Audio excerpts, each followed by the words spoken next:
What's up everybody, this is Boywithafishtank, and today I want to talk about plant fertilization, and I'm just quickly going to show you my 7.5 gallon nano plant tank.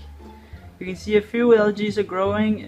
I've been in Spain for 1 week, somebody else has been taking care of the tank.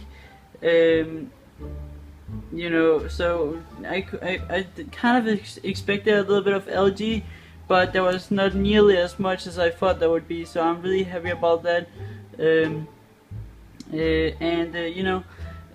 I wanted to talk a little bit about plant fertilization in this video, and you can see these plants grow really well from what I dose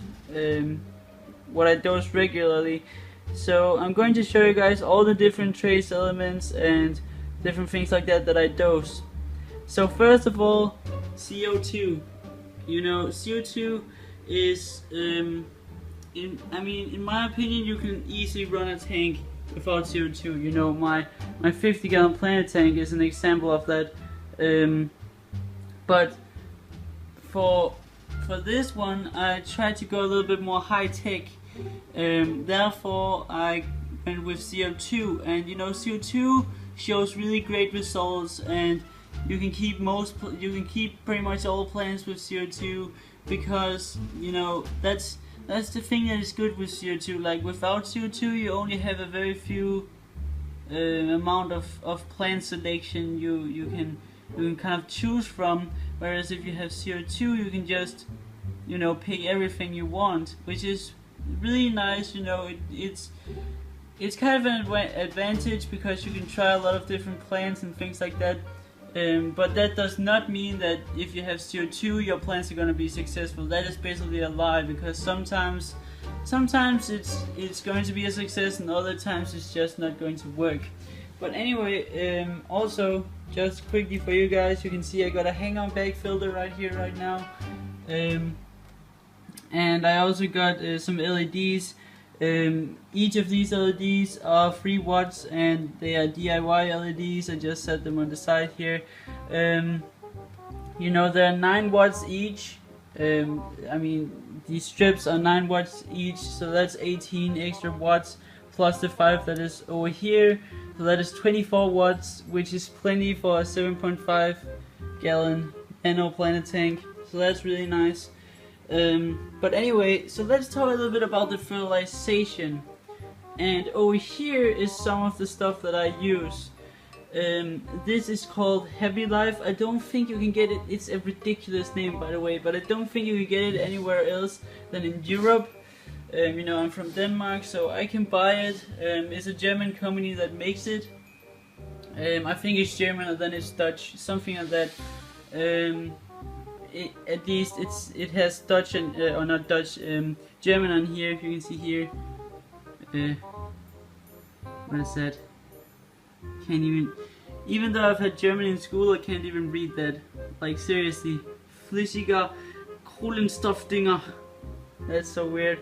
Anyway, so this is the first one right here is heavy carbon, which is basically just a liquid carbon. It works really well. I've not tried any other types of liquid carbon simply because this one works really well in my experience.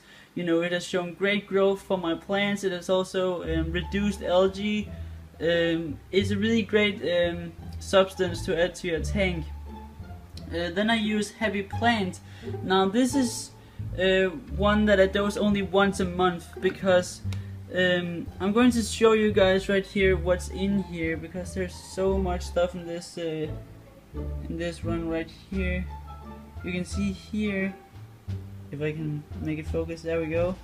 It says contains, apart from the main nutrients, iron, potassium and magnesium, also trace elements such as manganese, boron, cobalt, lithium, aluminium, selenium and vanadium. So that's a lot of different trace elements, and a lot of people do not dose this. At least from the people I've seen on YouTube, they usually use what is that? I think it's Seachem that makes an iron, potassium, magnesium and stuff like that to dose for their tank, but there's not manganese and selenium and vanadium and aluminium. No one really doses that, so that's kind of special about my tanks. and what I can say is that it shows great results. It gives good colors, it gives nice growth, you know, it's great. It's actually really good to dose all those different sorts of trace elements. So if you have the ability to do that, please go do it, because it's going to be a lot more natural in your tank that way, because you get all the nutrients that would get from a natural soil, or in the water for that matter of fact. But I also use heavy farrow. Now, heavy farrow and a heavy plant is pretty much the same thing. The only difference is actually that heavy farrow is a more concentrated substance of iron and magnesium and potassium, and then there is not as much of the other trace elements as in this one.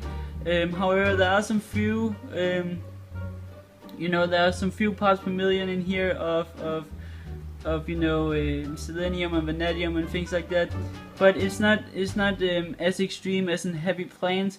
So this is a more basic sort of fertilizer. This is probably the one you would use most. I actually use this once every week.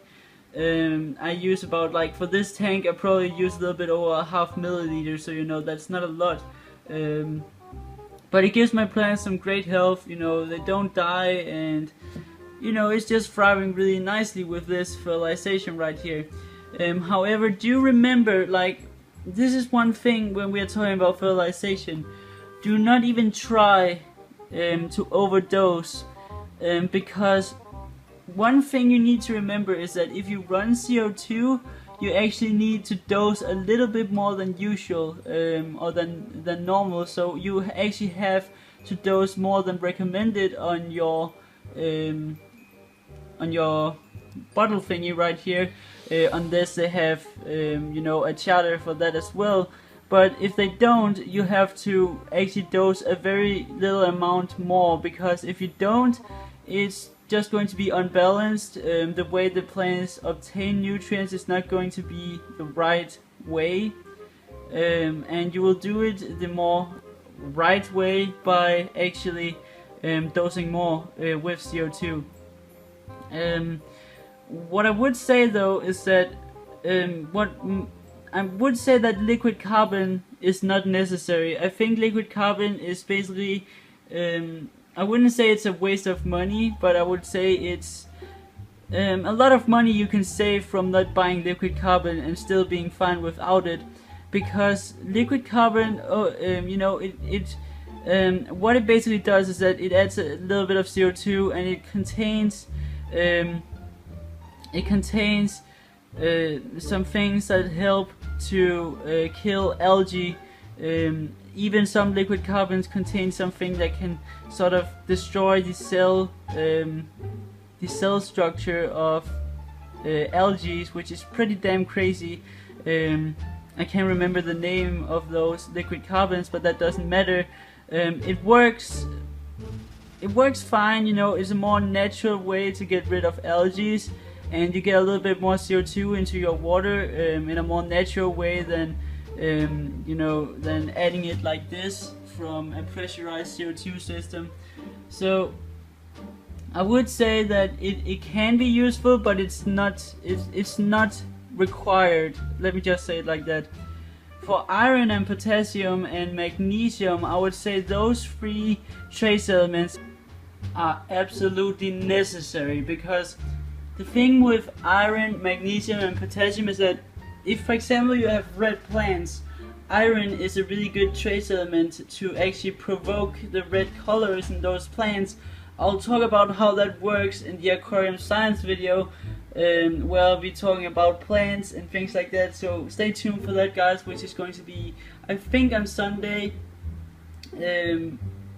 But you know, I wanted to kind of say this because, you know, iron, magnesium and potassium, those three, like magnesium is important for general plant health, while potassium is actually really good to give plants a really good root structure, to give them faster growing roots and also stronger and more like fat roots, which is always good. So yeah, that's pretty much all about fertilization.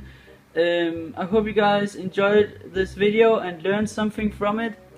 And by the way, this is actually the 4th episode of Aquarium Marathon Week. So check out the other videos if you haven't already. There are 3 others, and there'll be actually 3 more later in this week. I'll make a saltwater video tomorrow, so stay tuned for that. And the day after that, I'm going to make another freshwater video. So yeah, I hope you guys enjoyed this video, and see you guys in another video.